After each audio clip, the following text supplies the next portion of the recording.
Vamos começar orando, irmãos. Colocar nossas vidas diante do Senhor, crendo que o Senhor está aqui.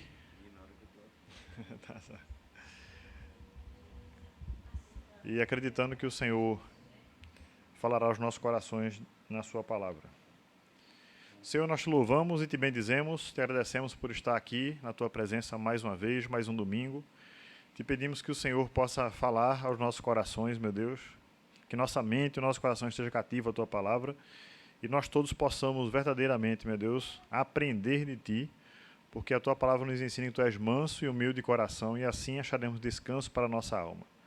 Abençoe a nossa mente, meu Deus, abençoe a nossa disposição, meu Deus, para que nós não apenas entendamos, mas pratiquemos a tua palavra todos os dias. Que assim seja, meu Deus, em nome de Jesus nós te oramos e te agradecemos. Amém. Uma aluninha especial, tá olhando fixamente. Bem, gente, a aula de hoje é a aula 8, falando um pouco sobre a vinda do rei, né? Nós falamos, nós os professores, né? Cada um falou sobre essa trajetória até aqui. Pode passar o primeiro slide.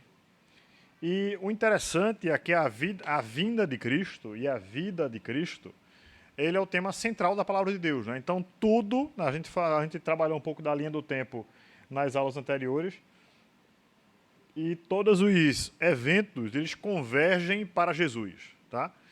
Seja antes de Cristo, ou seja depois de Cristo, mas todos apontam para Jesus, né? Para o Messias.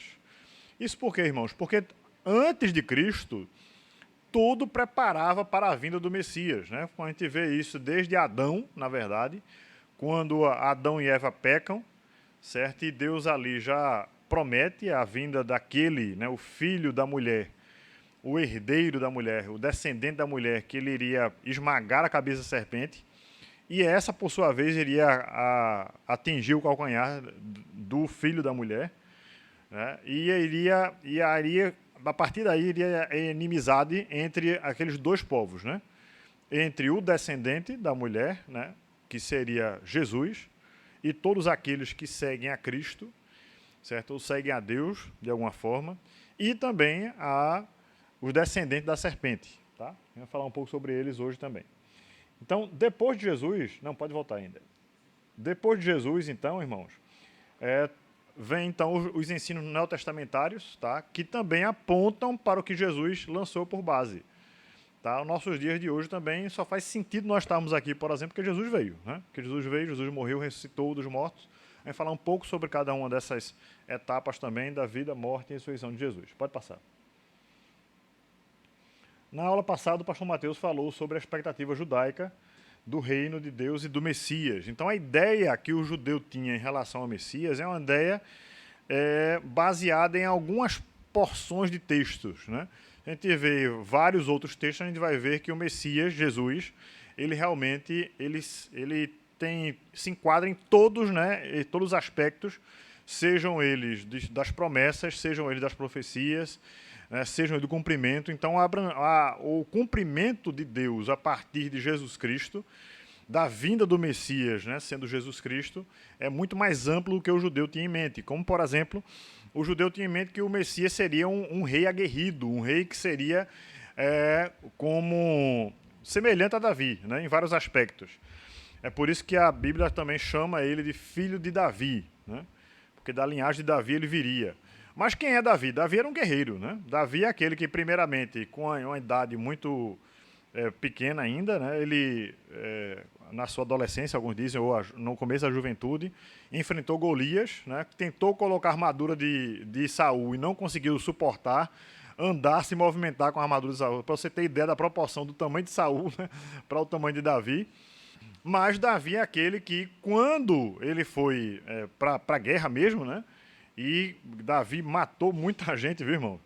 A Bíblia diz assim, que Saul matou seus milhares, Davi matou seus 10 milhares, pra você ter ideia, né? Então, quando o judeu pensava em um Messias, né, descendente de Davi, pensava, não, vai vir aquele que vai cortar a cabeça dos nossos inimigos todos, né?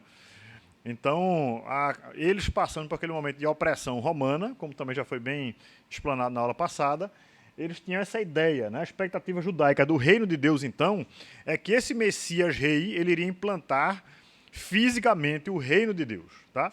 E implantar fisicamente significa realmente destruir os inimigos, tá? E implantar o reino de Deus físico aqui. Quando Jesus vem, irmãos, e pode passar o próximo slide, ele vem trazer uma nova perspectiva, certo? Aí vem aquilo que nós entendemos como o reino dos homens, ou como os homens entendem que seria o reino de Deus na terra, por isso que eu coloquei na parte inferior ali, né? E na parte superior o reino de Deus, ou seja, qual é a perspectiva de Deus em relação ao reino, certo? Para esses momentos. Então, por que para esses momentos? Na teologia, a gente diz que Jesus veio inaugurar o princípio do fim. Tá? Na vinda de Cristo, quando a gente fala assim por várias vezes, e a Bíblia fala, né? Nos últimos dias, a gente entende os últimos dias, não é naqueles dias futuros, próximos da vinda de Jesus. Não é apenas isso, tá, irmãos? Mas os últimos dias serão desde a vinda de Cristo até a volta dele. Certo? Esse período extenso, né, da vinda de Cristo até a volta dele, isso significa, biblicamente, teologicamente falando, os últimos dias. Tá? Então, Jesus veio inaugurar, veio trazer realmente o reino de Deus. Tá? O reino de Deus está próximo, disse Jesus, né? Falando praticamente o mesmo discurso de João Batista. Você arrependei-vos e crede porque está próximo do reino dos céus. E quando Jesus ele então vem falar sobre o reino de Deus, o rei do reino é quem está falando. É importante que a gente entenda isso. Tá? É importante que a gente entenda que o reino de Deus não é algo totalmente subjetivo, como alguns pensam. Né? Como eu gosto sempre de interagir, eu estimulo os irmãos a isso. Né? Alguém poderia dizer o que é para você o reino de Deus? Um de cada vez, tá, irmãos? Para não causar tumulto. O que é para você o reino de Deus?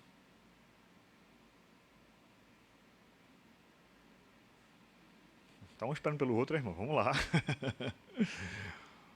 é uma forma de olhar, talvez, e interagir com a cultura com outra ótica. Obrigado. A ótica de Deus, a ótica como filhos de Deus. E como é que a gente tem que viver essa cultura, entender a cultura, talvez totalmente diferente da forma que as outras pessoas veem, pelo fato da gente ter Deus. Ok, Lore falou sobre ver o reino de Deus com uma perspectiva diferente, uma perspectiva mais de Deus para com esse mundo que a gente está, certo? Deixa eu completar uma coisinha a mais para você ajudar vocês que querem tão ansiosos para falar aí, né? Para a gente falar um pouquinho. Por que Jesus disse, então, está próximo o reino de Deus e não chegou o reino de Deus, ou o reino de Deus está dentro de vocês, está na sua mente? Por que está próximo? Que reino de Deus é esse, então?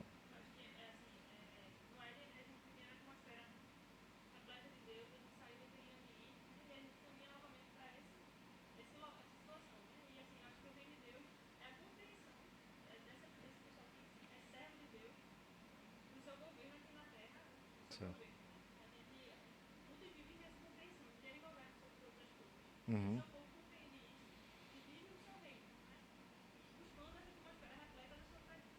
Ok. É uma compreensão do reino de Deus, de Deus atuando como rei soberano sobre todas as coisas. Seria isso? O que mais, gente? Vamos lá. Reino de Deus.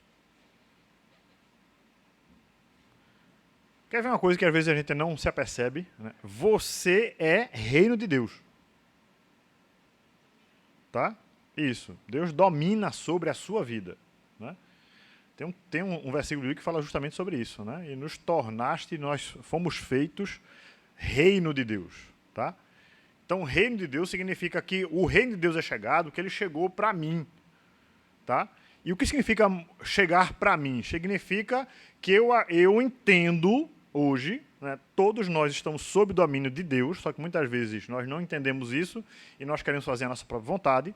Mas quando eu entendo isso, eu procuro alinhar os meus objetivos, a minha vontade, a minha visão de mundo, com a visão de mundo, a vontade e os desejos de Deus, tá?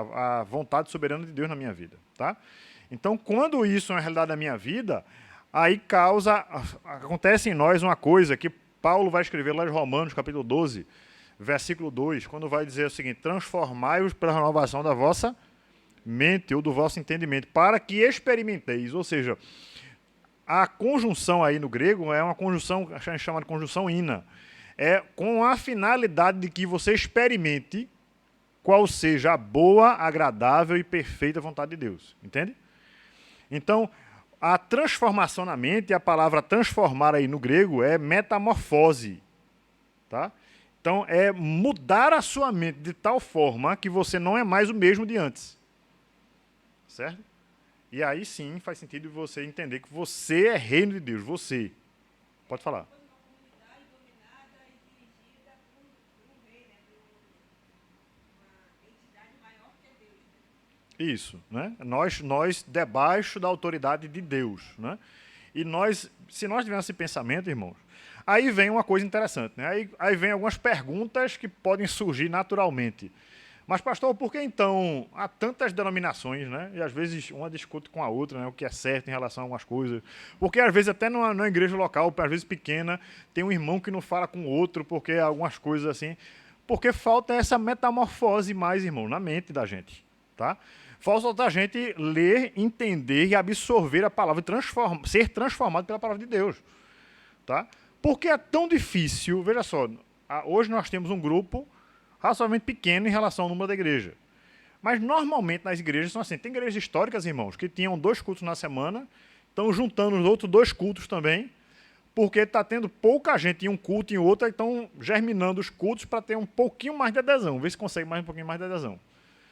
Mas por quê? Porque, às vezes, o cristão, o crente, ele passa 1 ano, 5, 10, 15, 20, 30 anos e nunca leu a Bíblia. Certo? Aí tenho que fazer uma propaganda, né, abençoada dos grupos de vida, tá? Onde a gente começou os grupos de vida. A gente vai falar mais algumas vezes sobre isso no culto hoje. Mas é importante a gente entender, irmãos, que o grupo de vida ele estimula as pessoas a ler a Bíblia e a gente absorver o conteúdo bíblico e a gente trazer isso para os próximos encontros, dizer o que é que Deus falou comigo, o que é que eu me comprometi diante daquilo que eu li. Entende? Então, há uma responsabilidade nossa, certo? De buscar a Deus na palavra. A gente, às vezes, é acostumado, tá, irmãos? Cá para nós, com alguns jargões, né? Quer ver um jargão que a gente usa muito? Não, a Bíblia é meu manual de fé e prática. Né? É um jargão que a gente usa, né? Que lindo, né, irmão? A gente fala um texto bíblico, recentemente, eu falando com um grupo de pessoas. A gente tinha um grupo regular, né, que a gente ensinava alguns livros da Bíblia, versículo a versículo. E eu vi as pessoas... E um dos livros foi o Evangelho de João, né, que a gente estudou junto. Outro foi Apocalipse. Aí, quando a gente estudou o Evangelho de João, algumas pessoas crentes há anos, viu, irmãos? Jesus disse isso? Meu Deus, não. É uma perspectiva totalmente... Eu não via Jesus desse jeito, não.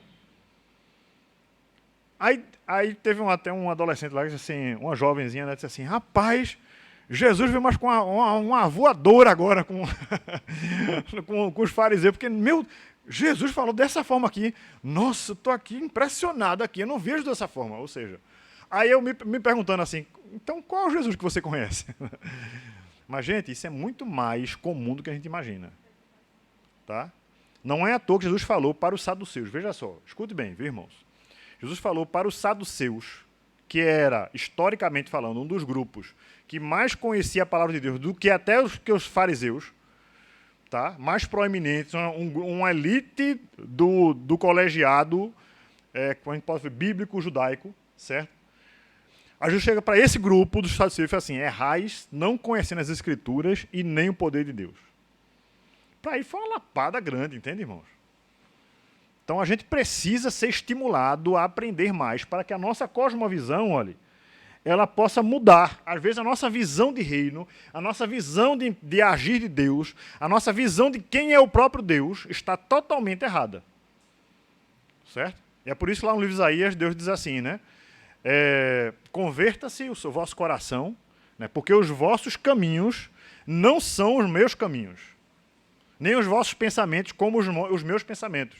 Porque assim como os céus são mais altos que a terra, assim os meus caminhos são mais altos que os vossos caminhos. E os meus pensamentos mais altos que os vossos pensamentos. Tá? Então isso quer dizer uma disparidade grande, irmãos, entre aquilo que a gente percebe, a nossa mais uma vez, cosmovisão ou visão de mundo, certo? Para a visão de mundo de Deus, certo? A gente precisa entender isso. Quando Jesus veio, pode passar o próximo? Quando Jesus veio, irmãos, e aqui ele foi batizado, né? Naquela época, o batismo de João, ele era para pessoas arrependidas, né, do pecado. O Rio Jordão não é à toa aí, é o rio pelo qual os hebreus passaram para guerrear e conquistar a Terra Prometida. Então o Rio Jordão tem um significado muito grande aí, tá? De passagem, de transformação, de novidade. Saíram agora estão literalmente saindo de uma velha vida para entrar na nova vida. Certo? E aí, Jesus então chega para João Batista, né, e diz que ele veio para ser batizado. Aí João Batista, não, ser batizado, né? Ser um batismo para arrependimento. Aí Jesus, não, mas convém que eu cumpra assim a lei, né? Ele fez aquilo ali, irmãos, simbolicamente, né, para, como todos nós. Normalmente o profeta, e isso é uma das coisas que o Messias precisava ser, o Messias ele é profeta, certo? Rei e sacerdote. Então, o Messias, como profeta também, é aquele profeta que, quando ora a Deus, não ora, Senhor, o teu povo fez isso. Não, nós pecamos, nós erramos, tá? Então, ele toma o lugar do povo perante Deus, tá? E naquele momento ali, que Jesus foi batizado, o Evangelho de Lucas tem uma coisa bem específica. Ele vai dizer, então, o Espírito Santo desceu como forma corpórea de pomba, né? Então, realmente, foi uma pomba que desceu lá. Alguns pensam que foi uma imagem, né? Uma luz branca, parecida com uma pomba. Mas Lucas é bem específico, dizendo que foi forma corpórea de pomba. Tá? E ali, então, ele começou o seu ministério terreno. Tá? Pode passar. Então, há três partes, né, desse evento da vinda de Cristo muito importantes. Tá? A primeira parte é justamente a vida de Jesus. Em sua vida, Jesus nos mostra com que a salvação se parece. O poder de Deus para curar e renovar está vividamente presente em todas as suas palavras e ações.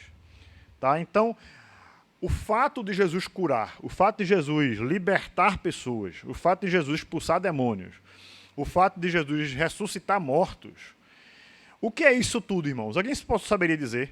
A gente acabou de ler aqui. Porque era importante entender que o Messias fazia essas coisas.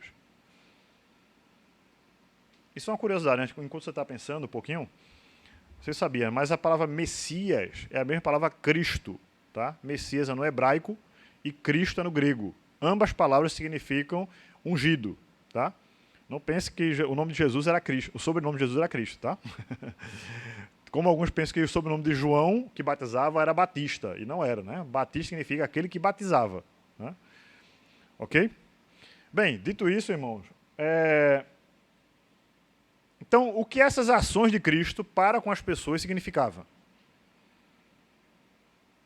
Veja bem, ele começou dizendo, é chegado o reino dos céus, ou o reino de Deus. Tá?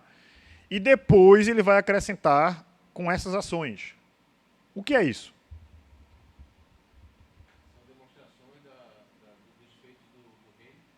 Demonstrações dos feitos do reino. Muito bem.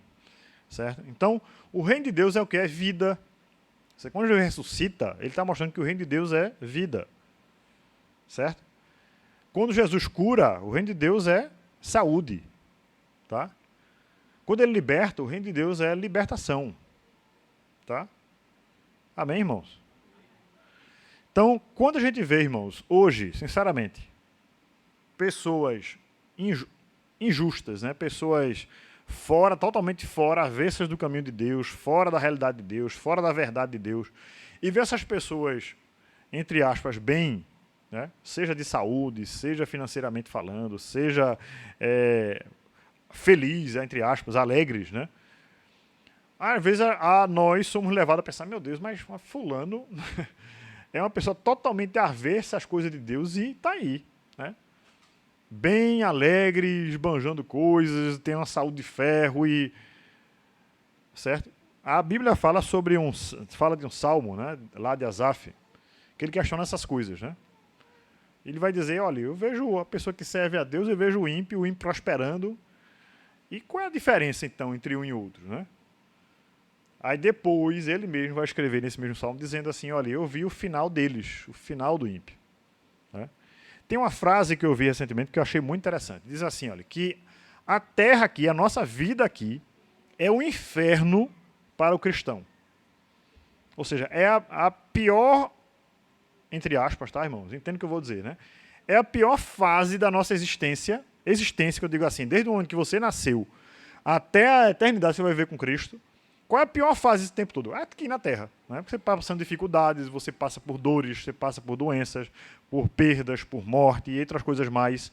Tá? Então, para a gente aqui, a vida aqui na Terra é como...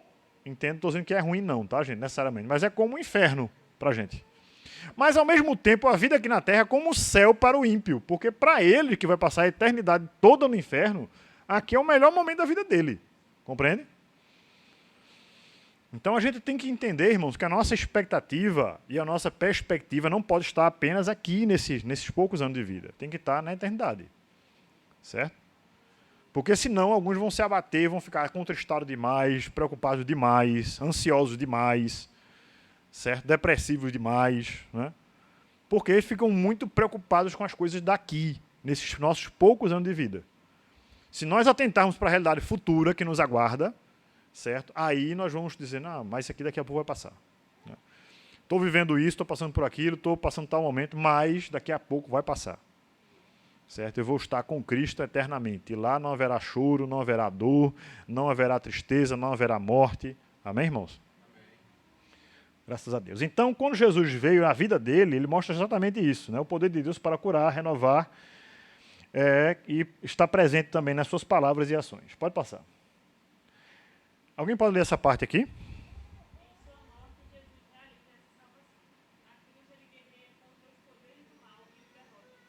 Na morte de Jesus, irmãos, apesar da gente, toda vez que se refere à morte de Jesus, a gente tem um misto, né? Fica, em parte, contristado, né? Nosso mestre morreu, mas em parte fica muito alegre, né? Porque a Bíblia vai dizer, e despojando os principados e potestades, triunfou sobre eles na cruz. Tá? Então, na cruz foi que Jesus ele guerreou e ele venceu os inimigos. Tá? A Bíblia também vai dizer que na cruz ele rasgou o escrito de dívida que havia contra nós. Né? Não sei se vocês sabem mais o que significa a palavra tetelestai, né? Que significa está consumado.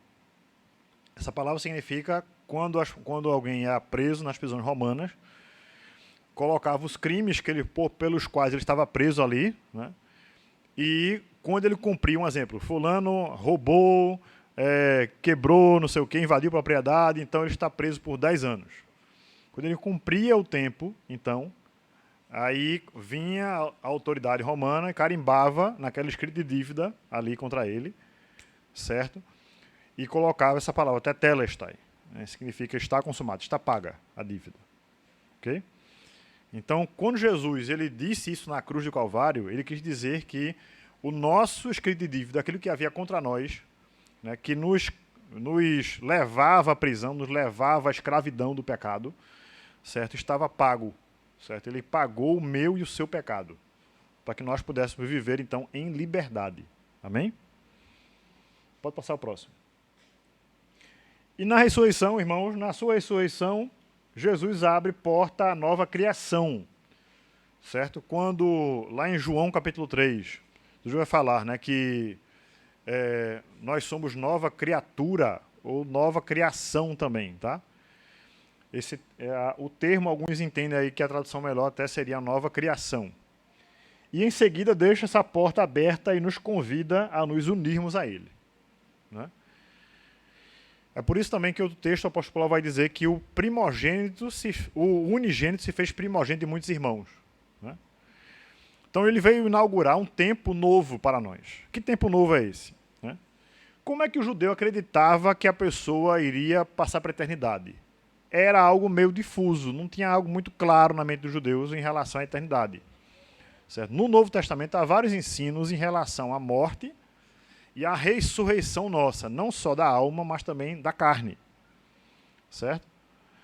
Eu vou dizer alguma coisa que você pode até se chocar agora, né? Você não vai viver no céu. Não, pastor, misericórdia, diga isso não, eu vou. Você vai viver numa nova terra. Amém? A Bíblia diz isso, né? Que nós teremos o nosso corpos glorificados, né? O revestido de incorruptibilidade. E esse revestimento de... O que é incorruptibilidade? É um corpo que não perece, que não adoece, que não se degrada, que não morre. Tá? E por causa disso a gente vai viver eternamente com ele, aonde? Na Nova Jerusalém. Amém? Que lá em Apocalipse não vai dizer que ele viu descendo a Nova Jerusalém, né? Então nós estaremos eternamente, claro que é uma terra celestial, né? É por isso que não é errado você dizer do céu, tá, gente? Eu só quis brincar um pouco com vocês. Mas a gente é, de fato, uma nova terra, tá? Revestido com um novo corpo também. Pode passar. Alguém pode ler para a gente isso aqui? É surpreendente que 2000 anos depois desse anúncio espantoso, muitos cristãos que desejam sinceramente seguir a Jesus saibam tão pouco a respeito do rei que estava no âmago de seu ministério. A declaração que está falando aqui é justamente a chegada do reino dos céus, né? Então, irmãos, voltando àquela pergunta, né? Então, o que é o reino de Deus?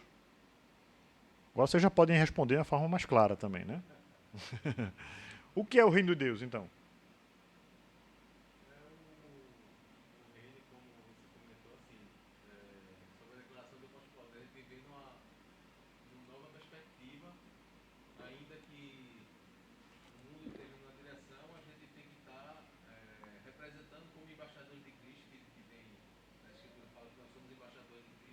Uhum. Amém.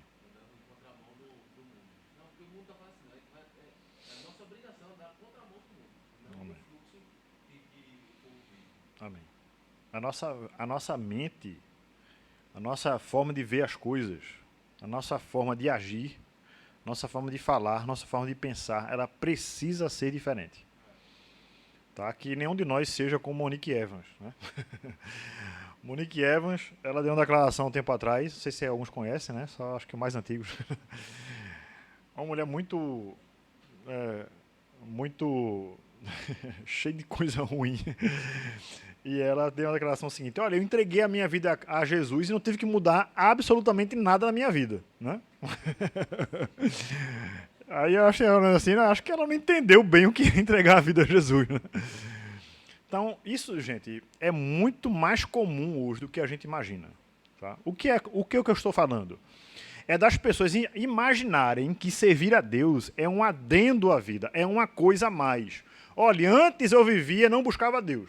Eu era isso e não buscava Deus. Hoje eu busco a Deus, é uma coisinha a mais.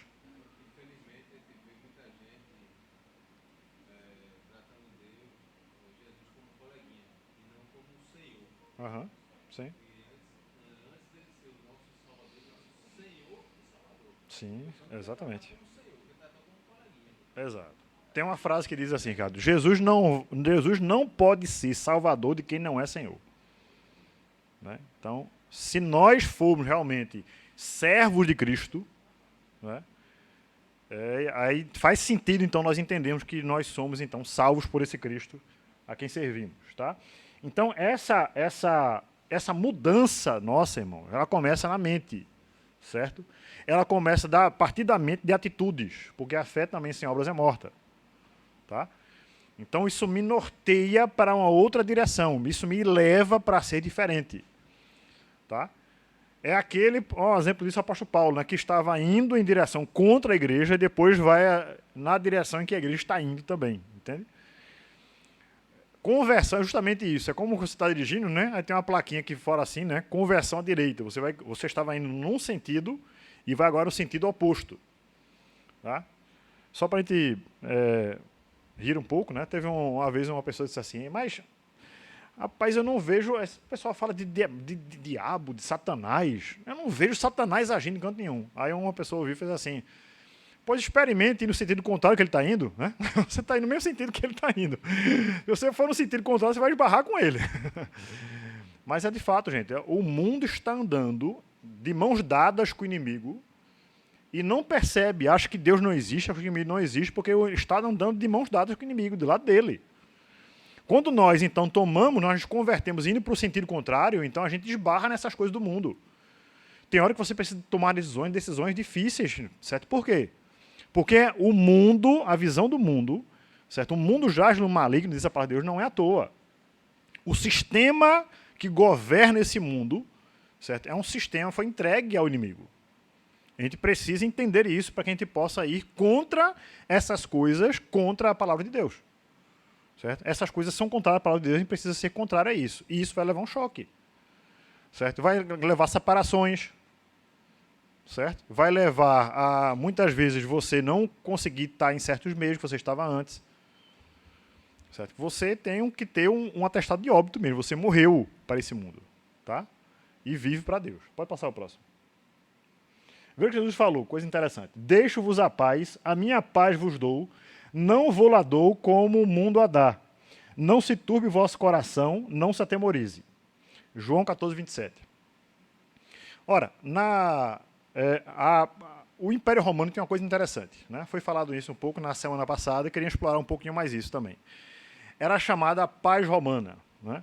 A paz romana era o seguinte: quando um governador, normalmente governadores ou pessoas de autoridade tinha naquela região, os romanos chegavam e colocavam pessoas-chave do próprio povo contra o povo, certo? Daí vem coisas como, por exemplo, o cobrador de impostos. Eram judeus que cobravam impostos de outros judeus a serviço de Roma. É por isso que eram tidos como inimigos. Tá? Eles não colocavam romanos para cobrar impostos, entende? Eles colocavam judeus, né? E você, olha, você vai cobrar X para Roma. Se você quiser cobrar o dobro e ficar com o resto para você, pode ficar. Então, muita gente via isso como uma... rapaz, é interessante, é financeiramente interessante. Então, é por isso que o cobrador de imposto era tido como traíra, né? Era tido como uma pessoa que roubava o povo por causa disso. Tá?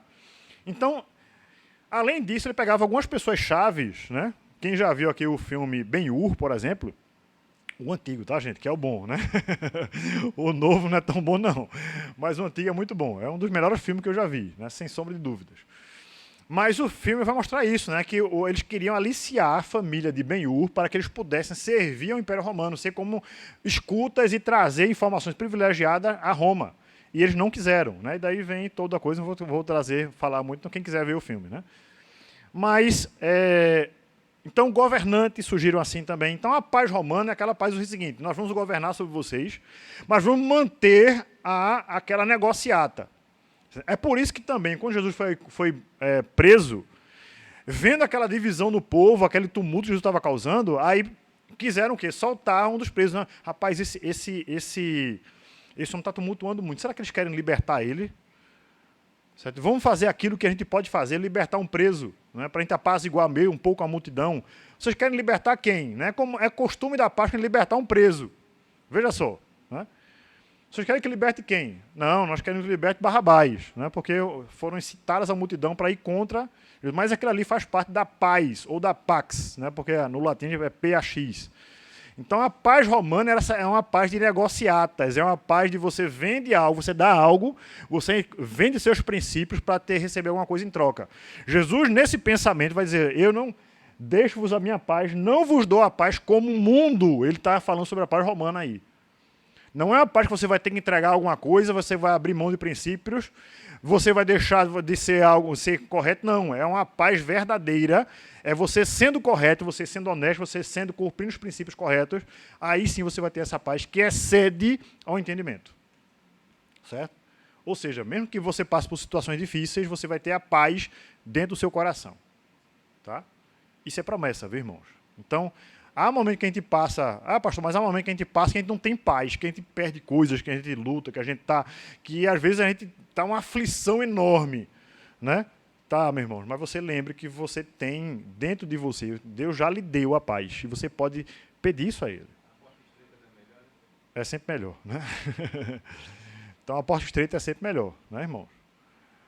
No caminho largo, onde muitos passarão por ela, né, pegando o texto referido por Ricardo, é um caminho muito fácil, né? O caminho estreito, né, cheio de espinhos, de pedras, certo? Mas esse é o caminho correto, então é esse que nós devemos seguir. Tá? Pode passar o próximo. Então, para a gente entender um pouco agora no contexto em relação a evangelhos, tá? A gente falando sobre a vida de Jesus, a vinda de Jesus, então é interessante a gente entender um pouco sobre a formação dos evangelhos. Tá? Por exemplo, hoje há quase que um consenso de que o evangelho de Marcos foi escrito primeiro. Tá? Então, o interessante é que Marcos foi escrito, alguns afirmam, entre 45 depois de Cristo. Isso é uma data muito, mas muito próxima dos eventos que aconteceram com Jesus. Se a gente arredondar algumas datas, veja bem, Jesus morreu no ano 33. No ano 45, Marcos escreve o evangelho dele, certo? Marcos não viveu junto, não era discípulo de Jesus. Ele escreve ali os relatos das memórias de Pedro, porque Marcos, alguns atestam que esse aí é João Marcos, certo? Ele viveu muito com Pedro e ele vai escrever sobre o relato de Pedro, tá? Alguns atestam que poderia até ser chamado de o Evangelho de Pedro, tá, gente? Curiosamente, né? Mas Marcos, que escreve sobre esses eventos, veja que é um tempo muito próximo. Se você ver qualquer livro antigo, a data de séculos depois dos eventos, tá? Então, o evento aconteceu na data X, 2, 3 séculos depois foi escrito sobre aquele evento, tá? A Bíblia ela quebra muito isso. Alguns pensam, mas a Bíblia é digna realmente de confiança. Isso é um exemplo clássico da fidedignidade da Bíblia. Tá? Então, Marcos, ele escreve primeiramente, como alguns acreditam. O Evangelho de Mateus e Lucas pegam o Evangelho de Marcos como base, certo? Para escrever os seus evangelhos. Por isso, eles são tão semelhantes, ou sinóticos, como a gente chama na teologia. Marcos vai falar sobre o ministério veja que coisa interessante. Começa falando sobre o ministério de João Batista. Tá? Mateus vai começar desde Abraão, porque o propósito de Mateus é escrever para os judeus, por isso que ele é o evangelho que mais cita o Antigo Testamento, e nessa linha de pensamento também ele vai ligar Jesus a quem? Aos hebreus. Né? Todos nós, temos origem comum, inclusive Jesus. Todos nós somos descendentes de Abraão. Tá? Para que os judeus possam, se ele é descendente de Abraão, eu quero ouvir. Tá? Já Lucas, que escreve mas para os gentios, de uma forma geral, os estrangeiros, ele vai voltar, a descendência aí volta até Adão, né, mostrando que Jesus é filho da humanidade, não é apenas um hebreu, mas é um hebreu filho de Adão, como nós todos somos filhos de Adão. Tá? E João, né, que é o último evangelho, escreveu aproximadamente já em 96 depois de Cristo, né, já no final da sua vida também, ele vai voltar ainda. Quem é esse Jesus? É aquele que existe desde antes da fundação do mundo. Ele estava no princípio com Deus, ele era Deus. Tá? Então, se você pegar essa ordem aí, ele começa em João Batista, depois Mateus vai desde Abraão, Lucas volta ainda mais para Adão e João volta ainda mais para o princípio, né? Antes da fundação do mundo. Tá, isso é bem curioso, porque mostra também o princípio de cada um. Né? Na outra aula que eu dei também falei sobre Marcos tratar Jesus, ele mostrar Jesus como o servo, Mateus como o rei, né? Por isso também tem os 5 sermões do reino, e você vai ver também essa completude dos evangelhos nesse sentido. Né? Marcos é o servo incansável, aquele que não para de... Marcos, Jesus está sempre fazendo alguma coisa em Marcos. Mateus liga ele a Abraão, mas também a filho de Davi, por isso tem várias passagens que falam muito sobre o reino de Deus. Lucas vai dizer que ele é filho da humanidade, portanto, ele apresenta Jesus como filho do homem, é a expressão que você mais vai ver em Lucas a respeito de Jesus. E, por último, João vai falar sobre que ele é filho de Deus, tá? Ou o próprio Deus também. Né? No princípio era o verbo, começa já o Evangelho de João assim, né? No princípio era o verbo, ou no princípio era a palavra estava com Deus e a palavra era Deus. Tá? Tá tendo uma curiosidade da... a nossa Bíblia, irmão, foi traduzida como verbo, porque a palavra em português é feminina. Para não associar Jesus a um termo feminino, aí traduziram como verbo, né? Que é uma palavra em ação, né, no nosso português. Né? Por isso, algumas traduções, como a NVI, por exemplo, vai dizer assim, no princípio era aquele que é a palavra, certo? Para preservar o masculino e não deixar de ter essa visão de que o termo no original é palavra. Tá? Pode passar o próximo. Em João, curiosamente, também, que mostra Jesus sendo Deus, ou sendo filho de Deus, fala sobre os 7 discursos do eu sou, né? Ou seja, por 7 vezes Jesus é mostrado por João como aquele que é o eu sou, né? Porque esse termo, irmãos, era um termo que não era, o judeu não usava, tá? O eu sou. Ou no grego é goemi, né? Então, esse eu sou, quando Jesus falava eu sou, ele queria mostrar realmente que ele era Deus, tá? Aí, por 7 vezes, Jesus é apresentado, os discursos de Jesus são apresentados lá em João, é justamente Jesus dizendo eu sou, né? Alguns pessoas dizem assim, mas pastor, por que Jesus nunca disse claramente que ele era o Messias? Ele disse várias vezes, irmão. Certo?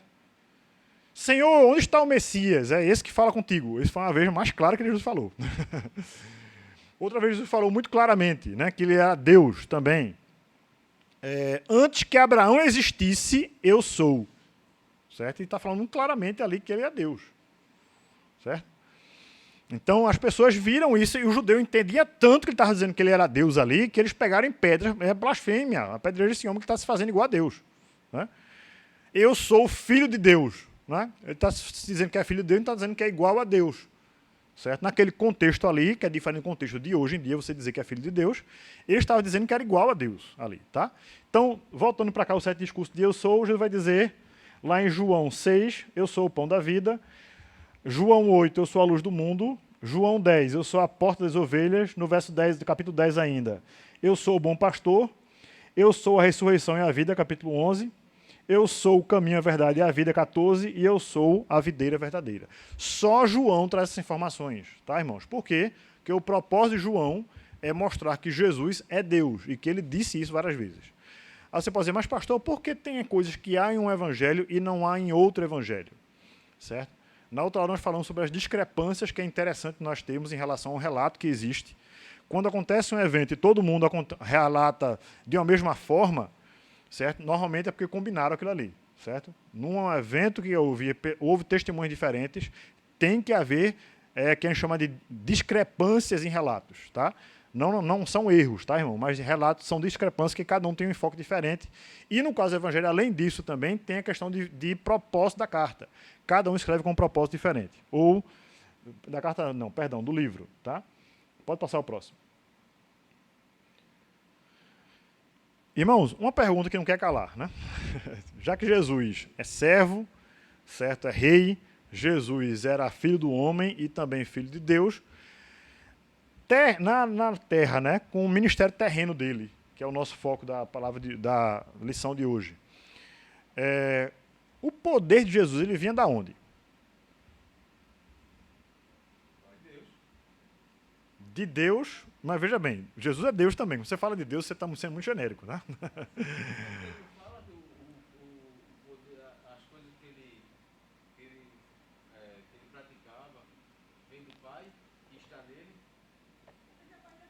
A pergunta é, o poder que Jesus exercia era dele mesmo ou... Não, faz, mas veja bem. Didaticamente, a gente pode separar um pouco as pessoas da Trindade nesse sentido, tá? Então, Jesus, ele, por exemplo, a gente diz que ele veio como dar exemplos, né? Pra gente, como o cristão deve viver, tá? Então, humanamente falando, o poder de que Jesus exercia vinha dele mesmo, certo? Ou vinha do Espírito Santo, por exemplo, na vida dele. Isso é uma grande discussão teológica também, viu, gente? A gente não vai encerrar isso na aula, não. Nem em alguns poucos minutos. Vontade.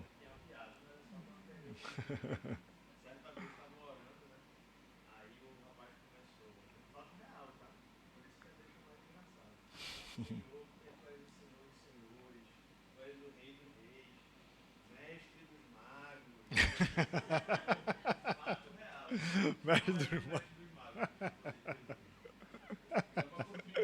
Essa foi boa.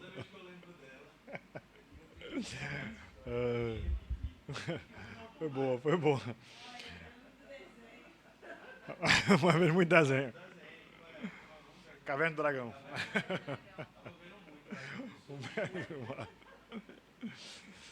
E aí, irmãos? O poder de Jesus vinha da onde?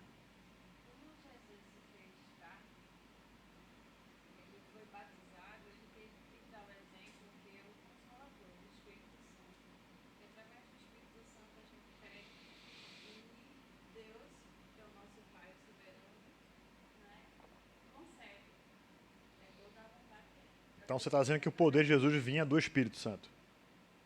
Pode falar. Eu acho que não, porque quando ele estava aqui, o Espírito Santo ainda não tinha descido. Então eu acho que o poder dele, nesse caso, seria através da fé e da obediência dele, porque ele vivia, aí por isso ele conseguia fazer essas coisas, porque ele disse que, aquele exemplo da semente da mostarda, né? Se a gente tivesse a fé do tamanho da semente da mostarda, a gente conseguiria mover montanhas. Então ele estava demonstrando que se a gente fosse como ele, a gente conseguiria fazer essas coisas também. Ok.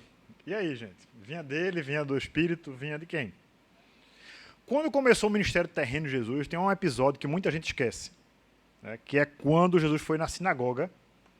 Ele abre o texto lá de Isaías e ele vai ler um texto messiânico. E o texto messiânico, ele vai dizer, e aquilo causou um tumulto enorme, quando Jesus começou já tumultuando o ministério de Jesus, né? Quando ele pega o texto de Isaías, ele vai dizer assim: o Espírito do Senhor, Deus, está sobre mim, porque o Senhor me ungiu. Aí por isso vem a palavra ungido, tá? Como eu disse, a palavra Christos, no grego, e a palavra Mexia, ou Messias, certo? É a mesma palavra, hebraico, Messias, grego, Cristo, que é a mesma palavra, que a tradução das duas é o ungido, certo? Porque o Senhor me ungiu para pregar boas novas quebrantados e etc, etc, etc. Né? Ou seja, o que ele está dizendo com aquilo ali, irmãos, isso é muito importante nós entendermos, e concilia tudo que vocês falaram, é que o ministério do Messias ele seria através do Espírito Santo, certo? Por isso que ele serve de exemplo para nós. Sim, pela fé que ele exercia, ele tinha que orar, por exemplo, ele passava horas orando Jesus, para mostrar para mim e para você que nós podemos também ter uma vida de santidade. Certo? Claro que ele é o chamado último Adão, né? Porque ele não tinha pecado como nós temos pecado. Certo? Assim como Adão, antes da queda, também não tinha pecado. Certo?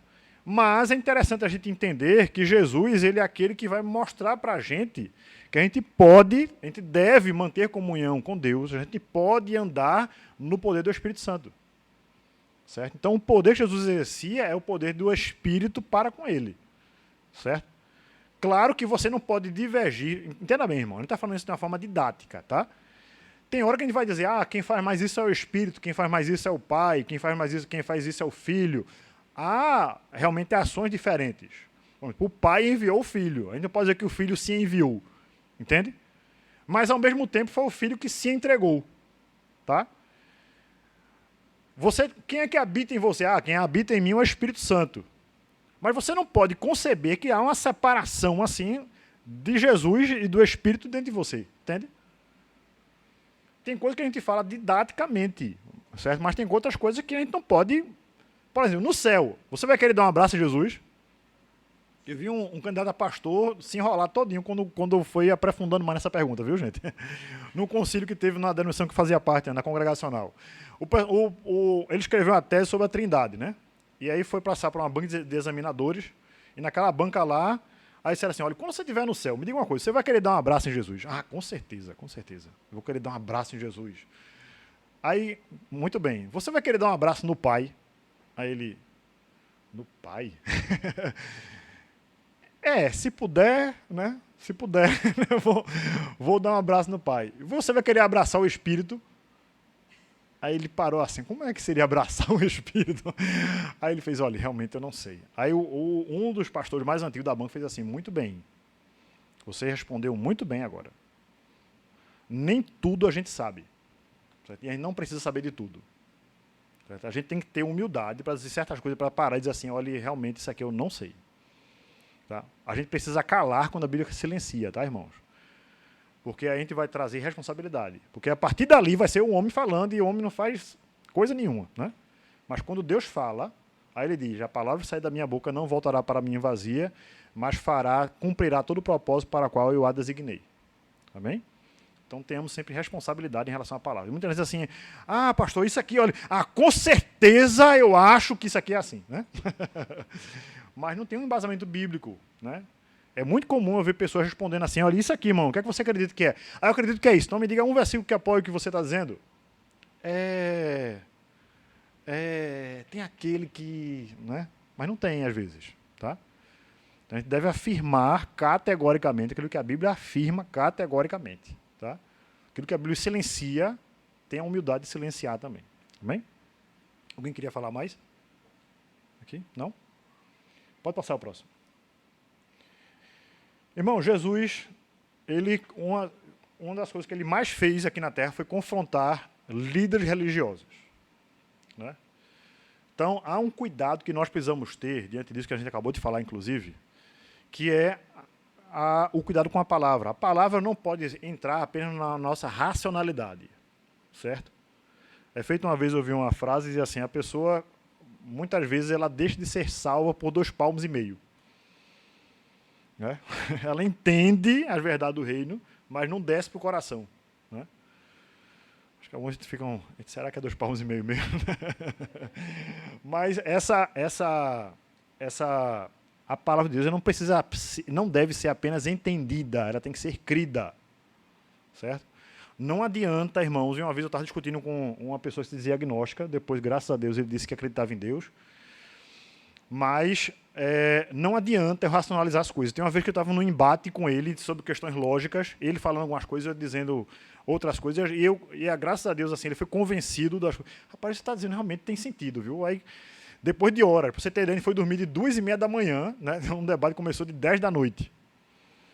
Certo? Falando sobre coisas lógicas. Já até no final ele fez assim, mas como é que Jesus, sendo Deus, ele se entregou, ele morreu, foi entregue, ele foi exposto ao ridículo ali, numa cruz. Isso é absurdo para mim. Naquela hora, eu posso dizer para você, irmão, eu senti o Espírito Santo falando assim, bem calmamente no meu coração.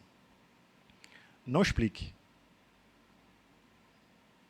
Aí eu parei assim, eu fiz assim, olha, veja bem, você chegou num momento em que não é a racionalidade que vai guiar você. Não adianta. Você não vai entender Deus logicamente. Eu posso até agora, até aqui, eu poderia argumentar com você algumas coisas que são lógicas. Mas para você entender qual é a missão do Filho de Deus aqui, ele se entregando dessa forma, só crendo. Ninguém se aproxima de Deus, escute isso, irmãos, é o que a Bíblia diz. Ninguém se aproxima de Deus de forma lógica. A gente pode até entender mais, certo? Isso pode ajudar a gente a entender melhor como funcionam as coisas. Mas é necessário que aquele que se aproxima de Deus, como diz lá em Hebreus, capítulo 11, aquele que se aproxima de Deus creia que ele existe, que se torna galardoador do que o busca. Certo? Sem fé é impossível agradar a Deus. Amém? Então Jesus interpelou muitas vezes, né? E alguns deles foram chamados até de filhos do diabo. Tá? E voltando ao que a gente falou no início da lição, tá? Da descendência aí da serpente. Né? Ah, mas nós somos filhos de Abraão. Se vocês fossem filhos de Abraão, mesmo, se vocês fossem realmente, vocês ouviriam as minhas palavras. Como mas vocês não, vocês estão escutando o pai de vocês. Quem é o nosso pai? Né? Vocês têm por pai o diabo. Né? Duro isso, né, irmão? Mas há pessoas que de fato são. Né? A gente não pode negar as palavras de Jesus. Pode passar o próximo. Disse-lhe Jesus, se Deus fosse o vosso pai, certamente me amaríeis, pois que eu saí e vim de Deus.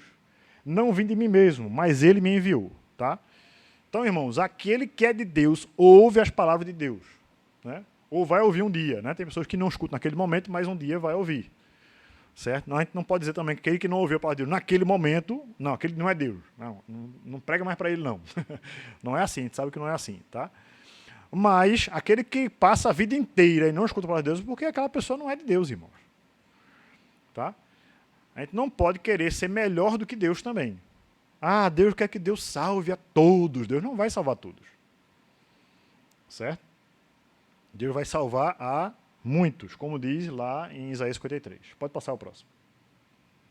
Para não se alongar mais. Jesus forma uma comunidade. E a gente queria fechar com isso, tá, irmãos? Um dos propósitos da vinda de Jesus, de estabelecimento do reino de Deus, é de um povo, né, que seria uma das maiores expressões do reino de Deus na terra, que é a igreja. Certo? Nós somos uma parcela visível do reino de Deus. Amém, irmãos? Você faz parte do reino de Deus. Agora lembre o seguinte, viu, irmãos? O reino não é seu, o reino é dele.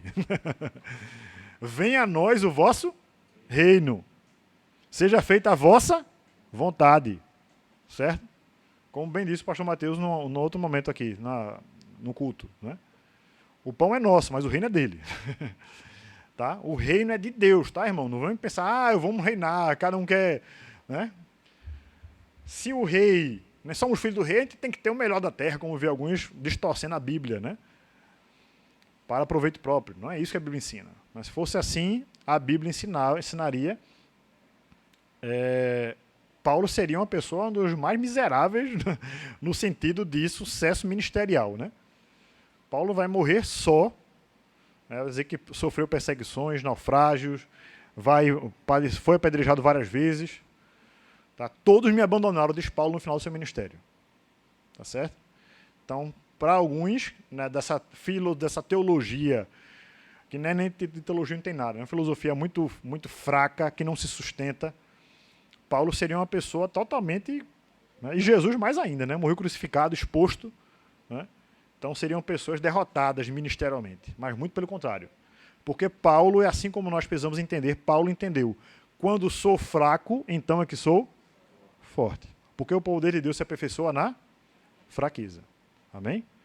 Então lembre, irmãos, todas as coisas cooperam para o bem daqueles que amam a Deus. Todas, não são as coisas boas, são todas as coisas. Está passando por dificuldades, porque Deus quer ensinar alguma coisa, quer lhe aproximar mais dele. Certo? Está passando um momento de bonanças, aproveite, desfrute. Está passando por privações, provações, por perdas, por faltas, por piores que sejam, Deus está com você. Né? Lá em Salmo 23, né, um dos salmos mais conhecidos, né, mais falados, eu queria terminar com isso. É muito bonito quando diz assim, o Senhor é meu pastor, nada me faltará, né, ou não tenho falta de nada. Ele me faz repousar em pastos verdejantes, guia-me pelas águas de descanso. Né? Que belíssimo, gente, uma ovelha com pastos verdejantes, uma água de descanso, que maravilha, né? Mas ainda que eu ande... Opa, mudou o caminho, foi? Não é? Eu estava aqui, estava tudo bem aqui, deixa aqui, Jesus, não pode falar, não, deixa aqui. Mas ainda que eu ande pelo vale da sombra, outra tradução diz assim, profundo como a própria morte, veja que situação, né? Eu não temerei, né? Pois tu estás comigo, e a tua vara e o teu cajado me consolam.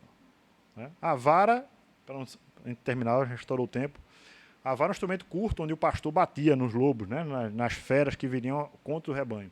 E o cajado é quando o pastor vinha para puxar as ovelhas, muitas vezes de longe.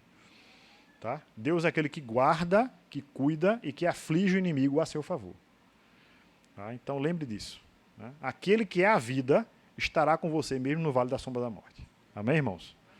E para finalizarmos aqui, o último slide. Ah, não, tem esse aqui ainda. Não, eu já falei sobre isso, acabei adiantando. Pode passar o próximo. Então foi falado sobre a criação, queda, Israel, e entramos no clímax, falamos do clímax que é Jesus. Amém, irmãos? Então é muito importante a gente fazer essa conexão, né, do que é reino de Deus e lembrar que nós somos o reino de Deus aqui na terra. Amém? Deus abençoe, irmãos, ricamente, em nome de Jesus. Não temos um intervalo, pastor Mateus, quer falar alguma coisa?